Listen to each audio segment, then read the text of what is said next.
having constant bloating throughout the day, and not being able to feel the energy you used to feel earlier. That's very common with the women, and they assume it to be a normal. So today we are unlocking why women have low energy levels, what is happening behind the scenes, what are small changes we can do which can bring big differences with the help of dietitian Munaza, based in Mumbai, a very well-known name in the field of dietetics, very experienced dietitian.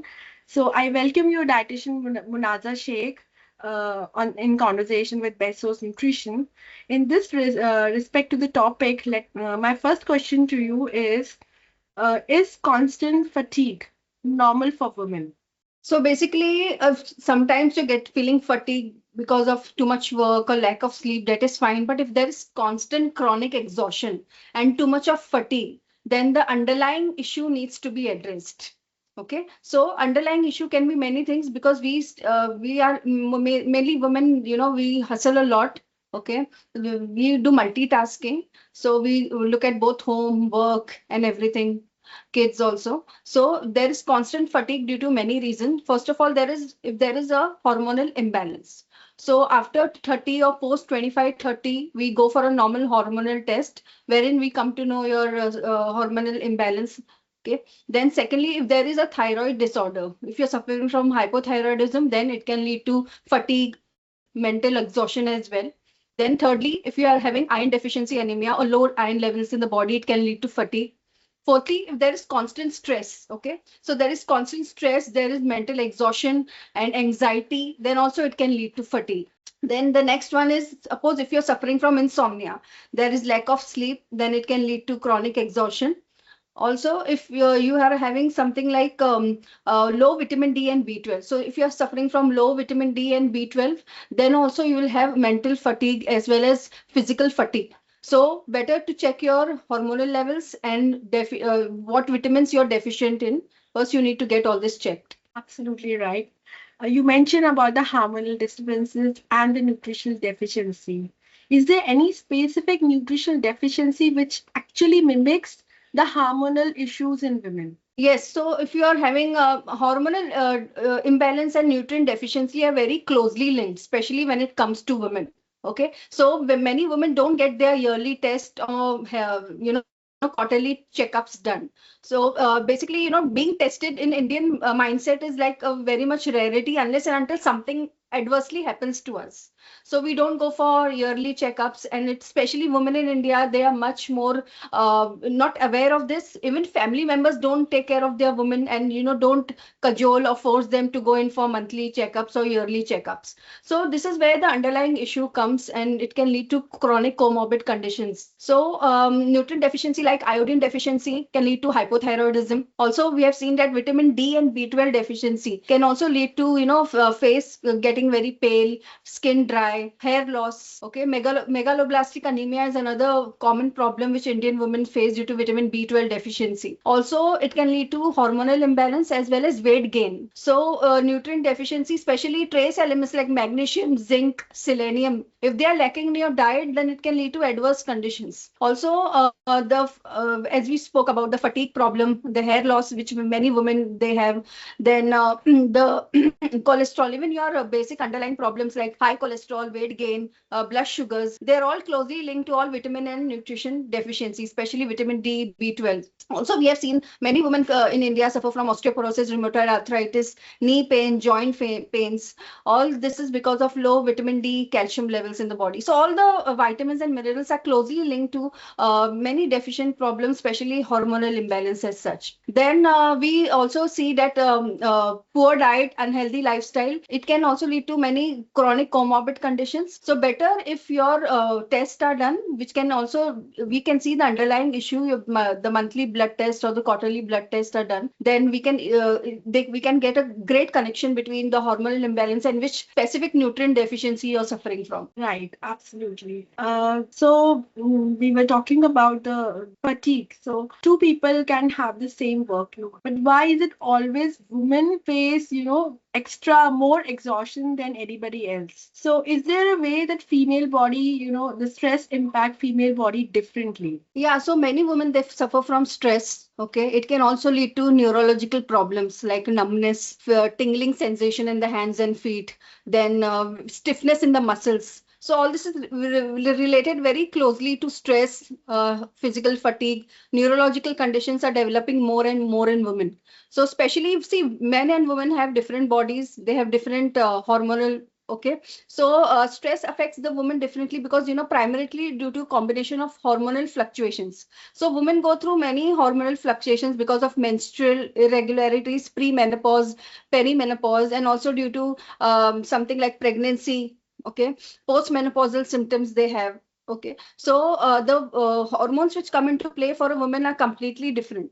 And many women multitask, they work at home, they look after kids, they look after their own housework. Okay, so especially there is an interplay we find between the hormones level like cortisol, oxytocin, and all that we find. So there is a tendency towards tend and befriend. Okay, response rather than fight or flight. So women mainly, they have often experience a higher and more chronic stress levels leading to increased rates of anxiety, depression, and physical symptoms are more in women like headaches.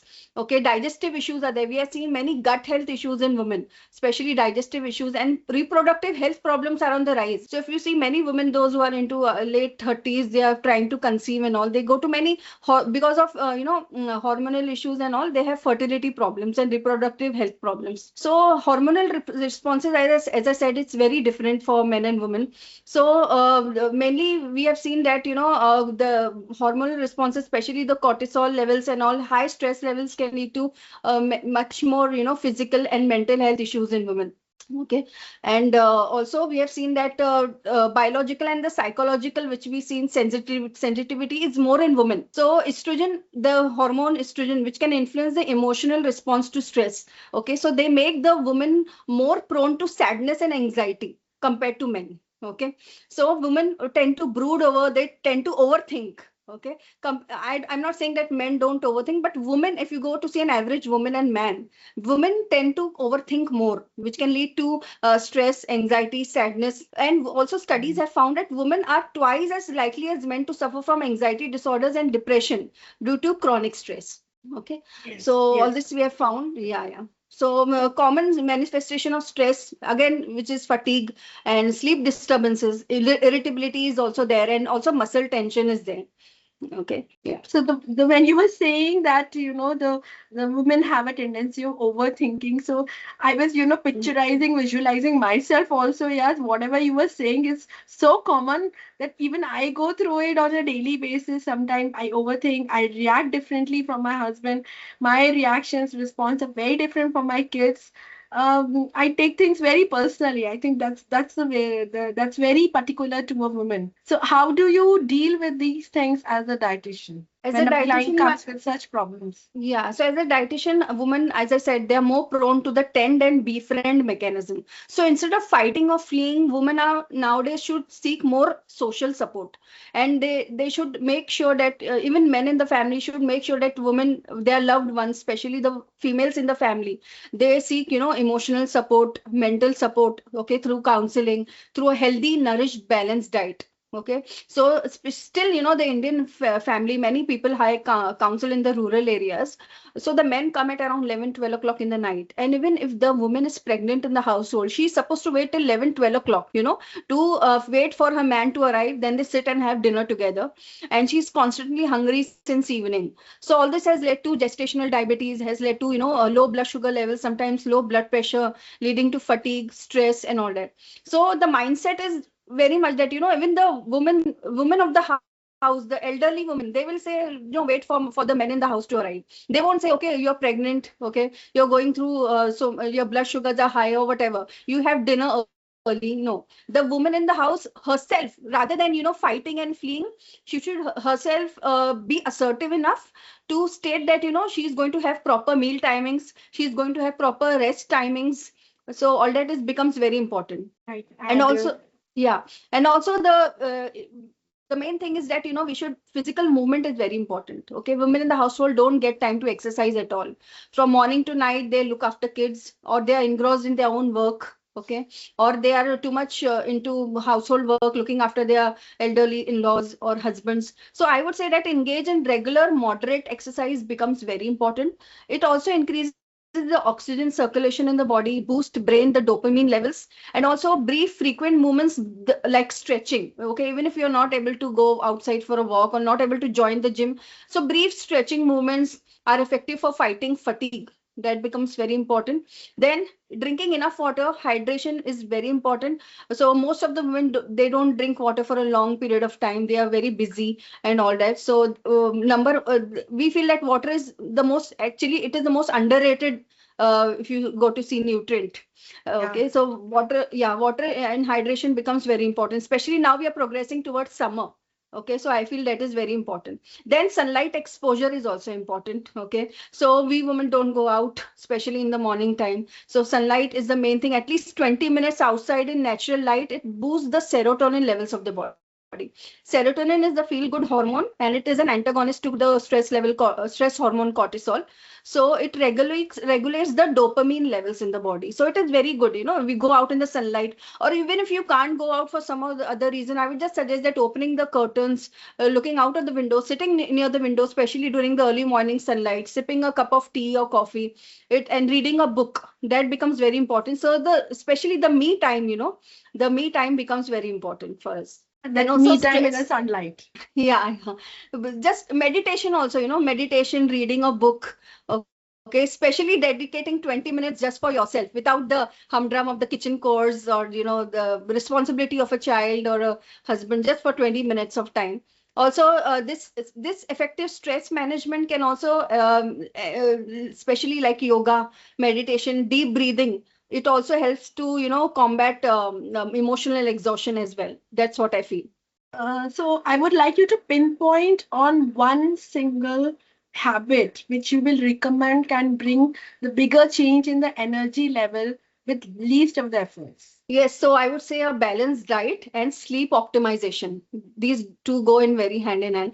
Okay, so balanced diet of, especially Indian diets are lacking in protein. Our India is a carb eating country, if you go to see. And women, they don't take care of their health, especially regarding the high biological value protein like curd, buttermilk, eggs. All this is goes for a toss. Okay, so I would say a balanced diet wherein you get the protein, you get the omega-3 fatty acids. The deficiency of omega-3 has also been found to be linked with fatigue and hormonal imbalance as well. So omega-3 is an underrated nutrient underrated fatty acid when it comes to our health. We don't really have omega-3 rich foods. Even a non-vegetarian will not have omega-3 rich foods on a daily basis.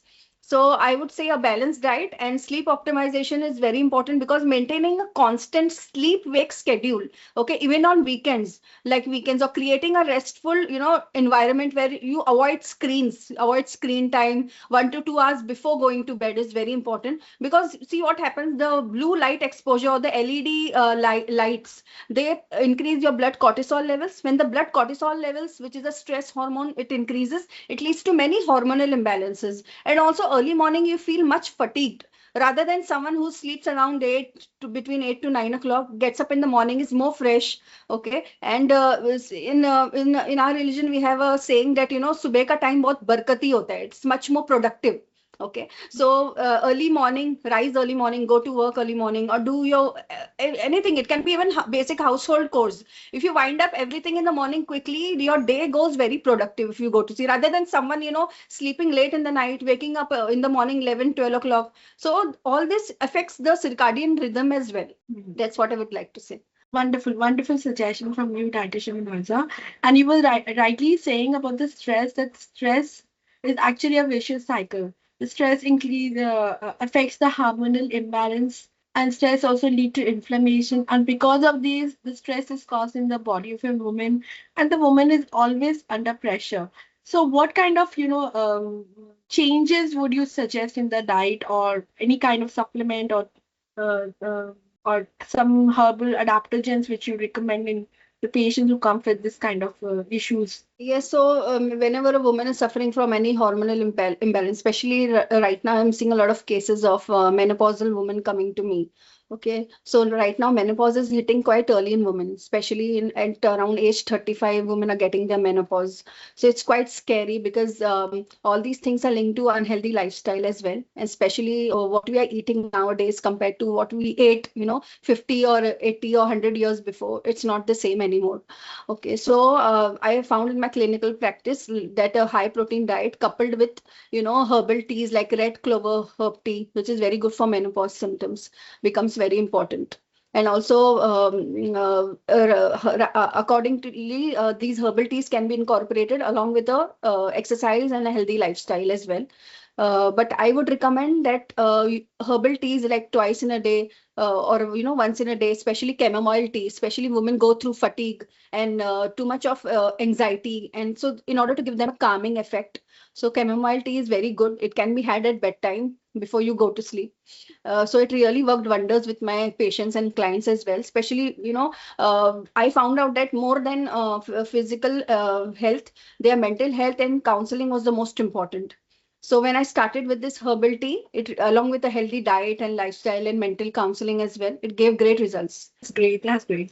And since you are here with us in conversation and you have also experienced the products of ours like red clover tea and chamomile you mentioned, and also omega-3 fish oil, I would take this opportunity to ask you to give feedback about Best Source Nutrition. Yes, so Best of Nutrition has I've been partnered with them since 5 or more years, and it's really amazing that their products are very effective.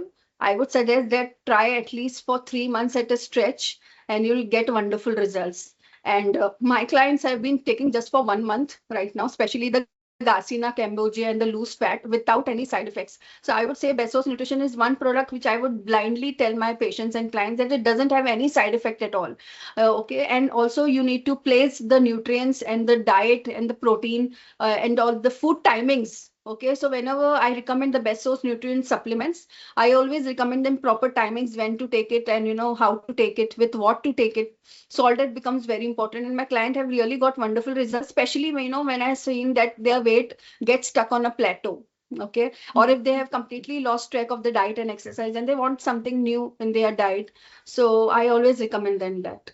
Very encouraging word for us that the clients are getting good feedback and results with the use of our products, supplements like mentioned red clover tea, chamomile, garcinia, fat. I'm so thankful for saying such kind words to us, very encouraging. And we'll continue, bringing up such kind of product which will be useful for the people who are health conscious and who approach experts like you to make the corrections in their lifestyle. So it was truly a pleasure talking to you, Dietitian Munaza. Thank you so much for sparing time with us. Most welcome. Thank you for giving me the opportunity. Best Source Nutrition and team. Thank you so much. Thank you, Munaza.